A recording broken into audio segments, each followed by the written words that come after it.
Salut les biscottes, on pensait que les copies chinoises c'était de l'histoire ancienne. Souviens-toi des années 2010, c'était le Far West du clonage, des BM en mousse, des Range Rover version Kinder Surprise et des croisements interdits entre CLK et Mégane CC. Mais depuis, les marques chinoises ont explosé. Design affûté, techno au top, équipement pléthorique, elles jouent dans la cour d'écran. Alors on s'est dit, c'est bon, ils ont rangé les moules à contrefaçon. Eh ben non, en 2025, les clones sont toujours là et certains sont... comment dire, spectaculaire. Voici le top 5 des copies chinoises les plus WTF de ces dernières années. On commence soft, avec la Chang'an Univ. Elle ressemble clairement à une Audi A7, mais elle coûte 19 000 euros.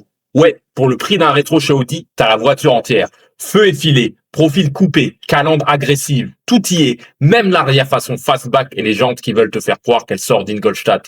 Mais à l'intérieur, surprise, c'est pas la 7, c'est plutôt une Peugeot 508.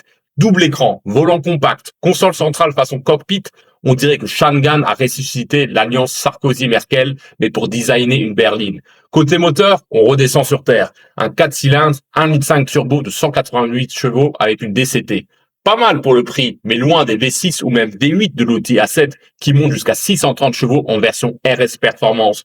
Bref, pour cruiser en mode CEO du parking de Lidl, ça fait le job, mais si tu veux doubler une vraie A7, choisis une descente. Bon, ça c'était la copie corporate, la berline qui imite discrètement. Maintenant, on change complètement d'ambiance, on passe du bureau au dressing de Barbie.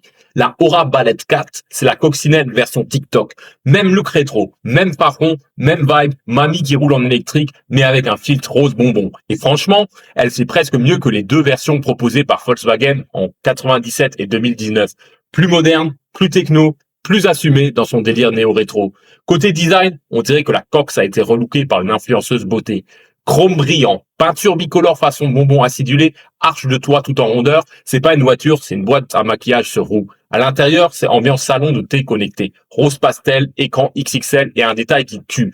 La console centrale accueille un réceptacle pour charger ton téléphone en véritable cristal de plastique. Sous le capot, c'est pas juste du look. 171 chevaux, 2 batteries au choix, 49,9 ou 60,5 kWh et une autonomie annoncée de 400 à 500 km selon le cycle CLTC. Donc oui, elle a des talons hauts, mais elle peut aussi faire de la route.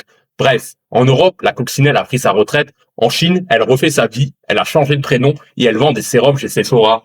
Et puisqu'on vient de parler d'une coccinelle réinventée à la sauce chinoise, restons chez Volkswagen. Parce qu'après la Cox, c'est un autre monument que la Chine a décidé de dépoussiérer, le combi T1.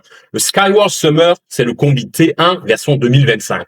Même look vintage, peinture biton, silhouette monovolume. Impossible de ne pas penser au minibus d'époque. Et visuellement, le clin d'œil n'essaye même pas d'être discret. Face avant en V, phare rond, logo central bien planté, ceinture de caisse haute perchée surmontée de vitres rectangulaires façon vadrouilleur germanique. À l'arrière, 2 feux ovales très bas et un pare-choc qui rappelle celui du Type 2 allemand. On dirait que le combi a été cloné, puis étiré jusqu'à pouvoir caser 6 planches de surf et un mec qui joue du ukulélé dans les embouteillages. Parce que oui, le Summer est beaucoup plus grand. 5,29 m de long, 2275 kg à vide et sous le capot, c'est un hybride rechargeable. Un moteur essence de 156 chevaux avec un bloc électrique de 95 chevaux pour un total de 218 chevaux cumulés. De quoi t'emmener à Woodstock plus vite qu'un hippie ne te vende un attrape-rêve à 40 balles.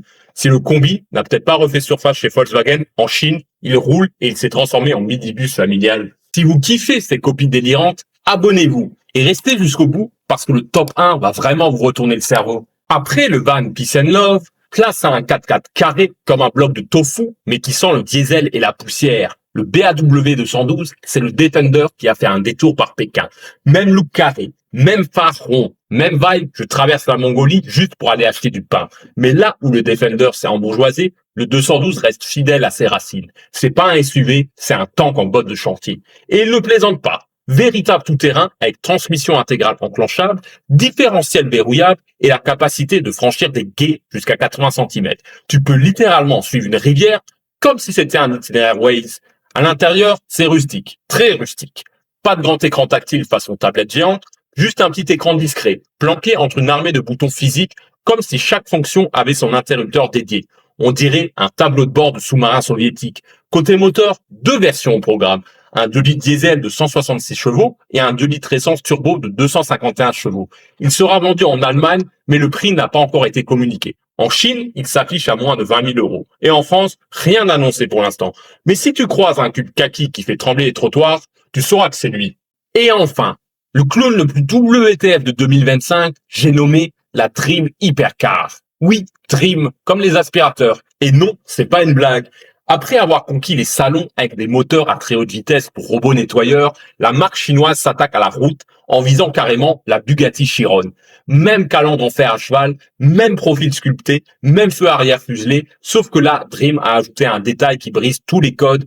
4 portes, une hypercar familiale, comme si Bugatti avait décidé de faire du covoiturage à 400 à l'heure. Et ce n'est pas juste un délire du stagiaire.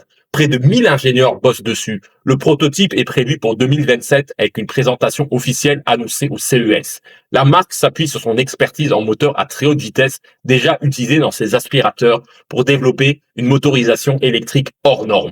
Objectif, devenir la voiture électrique la plus rapide du monde. Et vu leur savoir-faire, on peut s'attendre à une accélération capable de décoller les miettes du tapis et ton estomac avec. On ne sait pas encore si elle aspire l'air, les records ou bien les pigeons sur l'autoroute, mais une chose est sûre, elle existe et elle fait peur. Alors non, les copies chinoises n'ont pas disparu, elles ont juste évolué. Elles sont plus propres, plus techno, parfois plus absurdes, mais elles sont là et elles osent tout. Quand on voit une marque d'aspirateur qui veut battre Bugatti, on peut dire qu'on est officiellement dans le multiverse automobile.